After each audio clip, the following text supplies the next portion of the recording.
웨스트민스터 신앙 고백서 대요리문답 53문 함께 보겠습니다. 그리스도께서 승천하심으로 어떻게 높아지셨는가. 자, 지난 시간에는 승귀의 부활에 대해서 봤습니다. 그렇죠? 오늘은 이제 승천에 대한 내용입니다.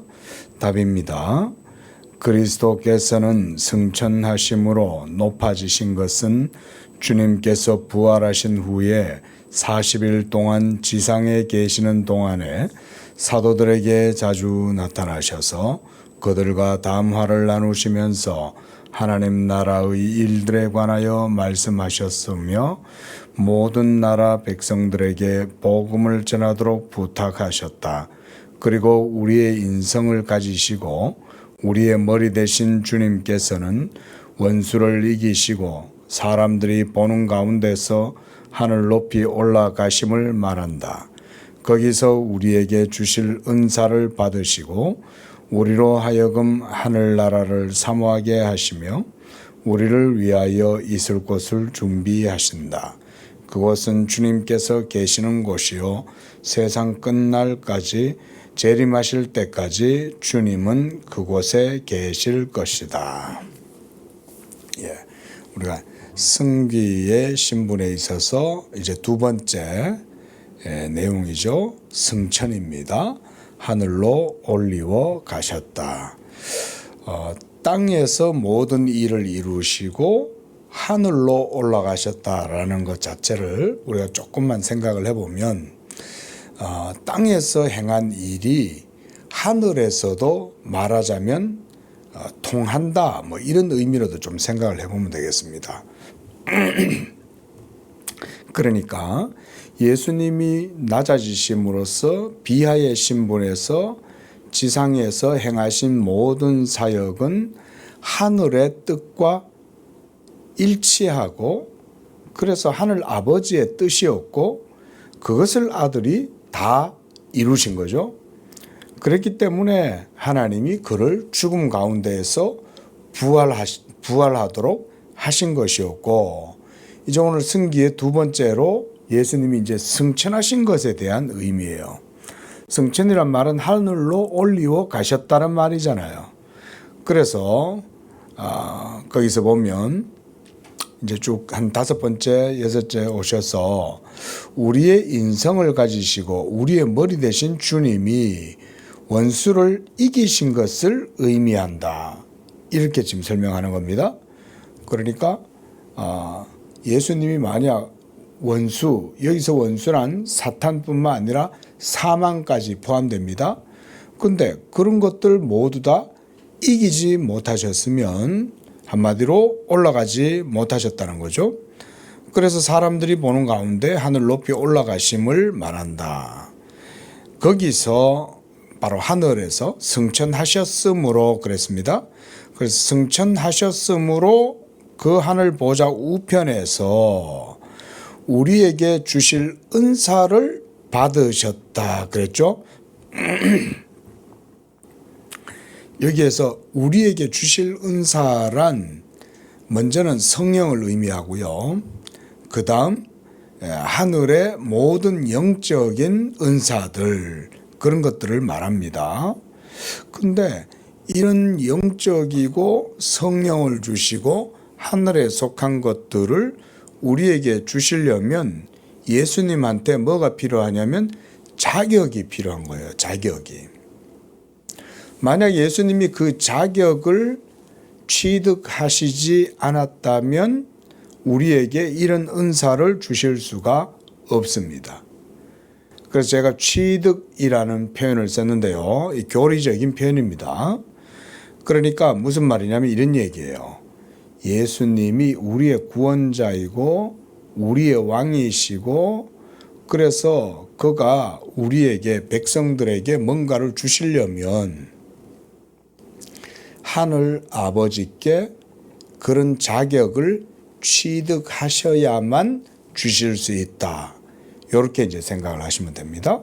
그리고 그 자격을 취득하기 위해서 지상에 오셔서 비하의 삶을 사셨던 거예요.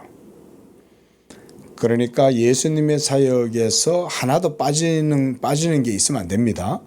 모든 것들, 예수님의 모든 사역들은 다 하나님의 의의 어떤 법칙, 어떤 의의 질서에 다 맞추어져서 있다. 이렇게 생각하시면 됩니다. 우연은 없는 거죠. 무엇이든지 다 예수님이 행하시는 것은 하나님의 의에 만족되고 일치되기 위해서 예수님이 그 모든 일들을 다 행하신 거예요. 그걸 행하셨기 때문에 또 그걸 완수하셨기 때문에 하나님이 예수님을 인정해 주시는 거예요. 그리고 예수님은 하나님 앞에서 말하자면 우리에게 구원과 은사와 하늘의 신령한 복과 이런 모든 충만한 것들을 주실 수 있는 자격을 취득했다. 이렇게 이해를 하시면 교리적으로 바르게 이해를 하는 겁니다. 그래서 거기서 우리에게 주실 은사를 아버지께 받아서 이제 우리에게 주시는 것이고, 그래서 우리로 하여금 하늘나라를 사모하게 하고 우리를 위해 있을 곳도 준비하시는 것이다. 이것이 이제 승천인 거죠. 승천하셔서 거기서 이런 일들을 준비하시는 거죠. 그곳은 주님이 계시는 것이요 세상 끝날에 재림하실 때까지 주님은 그곳에 계실 것이다. 자, 승천에 대한 내용이었죠. 자, 그다음 이제 승귀의 상태로 세 번째는 제위입니다. 제위. 자, 54번 함께 읽어보겠습니다. 시작. 그리스도께서 하나님 우편에 앉아 계심으로 어떻게 높아지셨는가. 자, 예수님이 하나님 우편에 앉아 계신다. 제가 제위라 그랬죠. 이 제위는 어떻게 승귀, 높아지심이 되는가 이런 말이에요. 자, 승귀의 의미를 설명하겠다는 거죠. 자, 답입니다.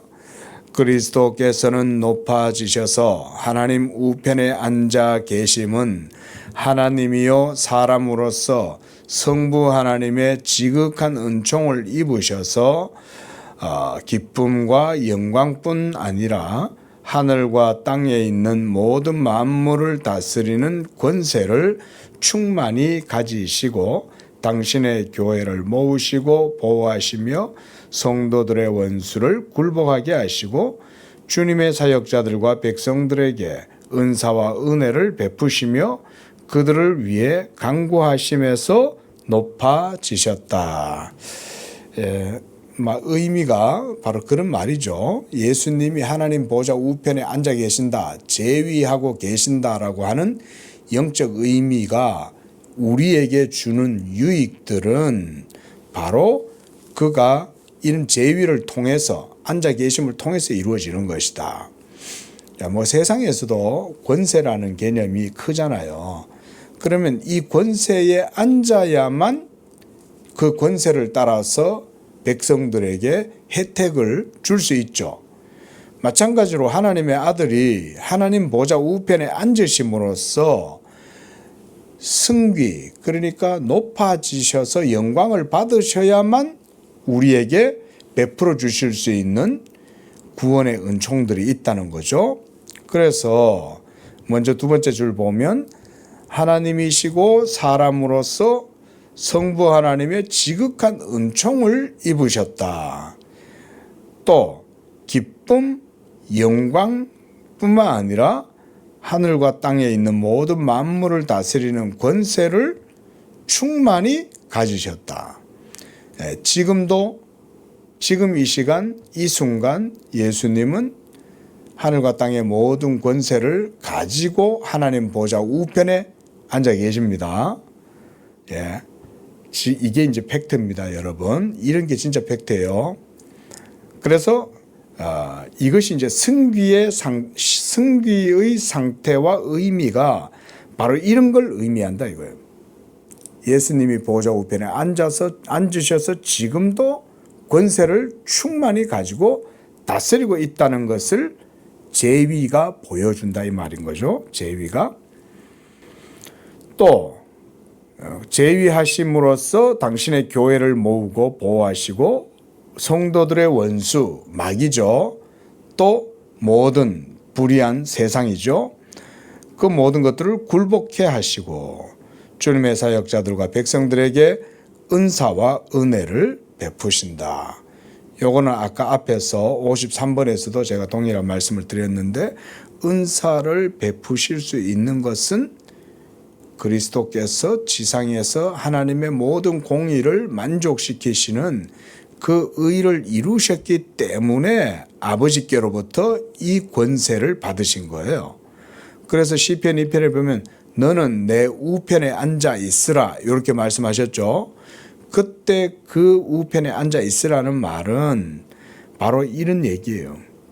그래서 은사를 베푸실 수 있고 은혜를 나눠줄 수 있으며 그리고 무엇보다 우편에 앉아 계시기 때문에 우리를 위해서 예수님이 기도하신다 이거죠. 예수님이 기도하실 때 그 기도가 바로 하나님이 들으시는 기도가 된다. 이런 의미로 우리가 승귀의 의미를 생각해 볼 수가 있겠습니다. 자, 다음에는 이제 제위까지 했으니까 이제 재림 이런 내용들도 있겠죠.